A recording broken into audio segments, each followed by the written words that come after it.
Assalamualaikum warahmatullahi wabarakatuh.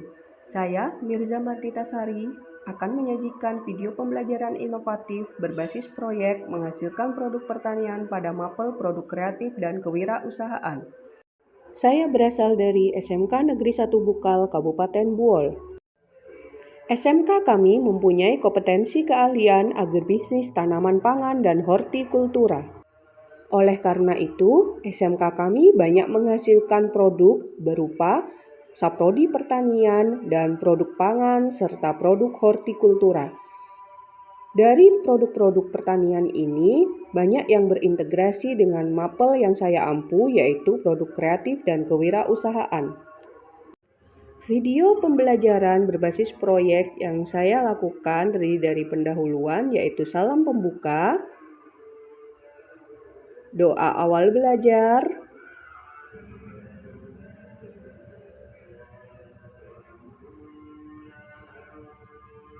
penyampaian rencana belajar, dan absensi kehadiran. Inti dari pembelajaran ini terdiri dari penyampaian kompetensi dasar, penyampaian tujuan pembelajaran, apersepsi, dan penyampaian materi. Next, ini adalah pengertian desain produk. Desain produk itu bisa disebut dengan desain kemasan, yaitu ide pengembangan konsep, pengujian dan pelaksanaan manufaktur atau jasa. Desain produk sebagai alat manajemen untuk menerjemahkan hasil kegiatan penelitian dan pengembangan yang dilakukan sebelum menjadi rancangan yang nyata dan akan diproduksi atau dijual dengan menghasilkan laba. Jadi bayangkan kalian punya ide produk, ya. Kemudian ide produk itu tidak mungkin kan kita kemas, tidak kita kemas, gitu ya. Misalnya pupuk cair seperti itu. Apakah kalian akan menjualnya dengan menggunakan tangan begitu saja? Tidak menarik kan ya? Atau dengan menggunakan botol bekas air mineral, tidak ada labelnya seperti itu, pasti tidak menarik kalau disampaikan ke konsumen. Atau pupuk kandang misalnya mau beli beberapa ton, beberapa kilo, 100 kilo seperti itu. Oh iya Pak, bawa mobil pickup seperti itu. Gak mungkin ya kalau konsumennya yang bawa, terus kita tinggal masukkan ke mobil pickupnya atau bawa argo yang didorong seperti itu.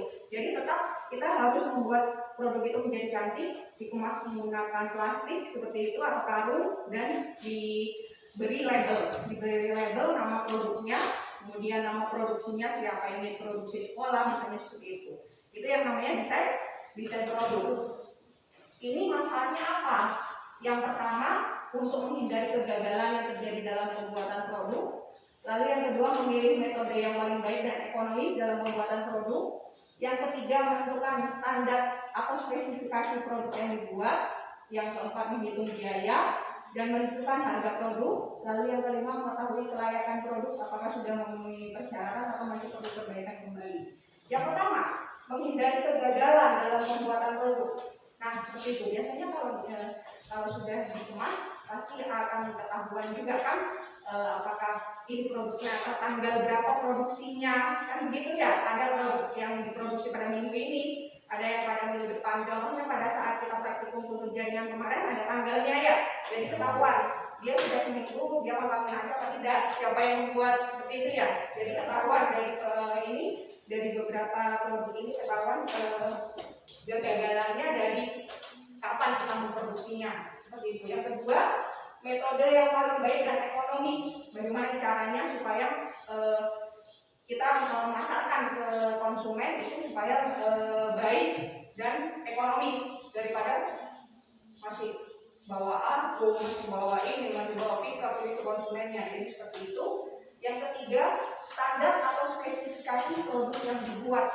Ya, ini produksi dari sekolah kami, kemudian sudah diuji lab. Jadi benar biasanya kalau produk sekolah biasanya banyak yang berminat seperti itu ya. Yang keempat, biaya dan menentukan harga produk. Jadi di labelnya itu sudah tinggal kita berikan harganya. Itu. Yang kelima, apakah produk ini layak atau tidak memenuhi syarat. Ada hasil labnya, kemudian ada expirednya. Di situ dicantumkannya di labelnya itu, di label atau kemasan produk. Tujuannya sebagai apa? Sebagai identitas merek dari suatu produk Yang kedua, untuk menghasilkan produk yang berkualitas tinggi pastinya.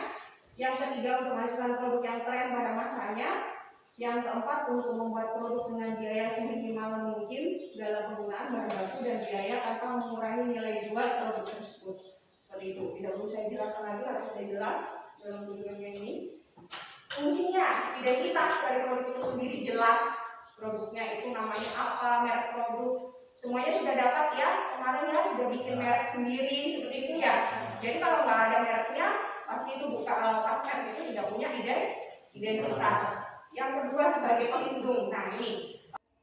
Setelah materi selesai disampaikan kepada peserta didik, maka dilakukan penyampaian lembar kerja. Kemudian peserta didik melakukan diskusi. Selanjutnya, dilakukan presentasi hasil diskusi oleh perwakilan dari masing-masing kelompok.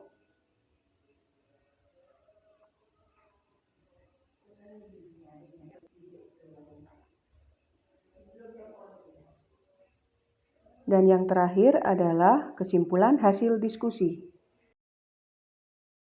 Yang terakhir adalah penutup, terdiri dari pengisian jurnal kelas untuk kelengkapan administrasi,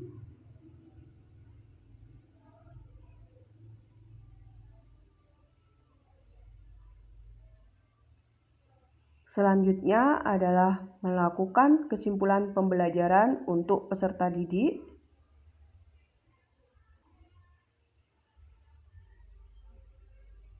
dan melakukan doa penutup belajar, lalu ditutup dengan salam penutup. Demikian video pembelajaran dari saya. Terima kasih atas perhatiannya. Wassalamualaikum warahmatullahi wabarakatuh.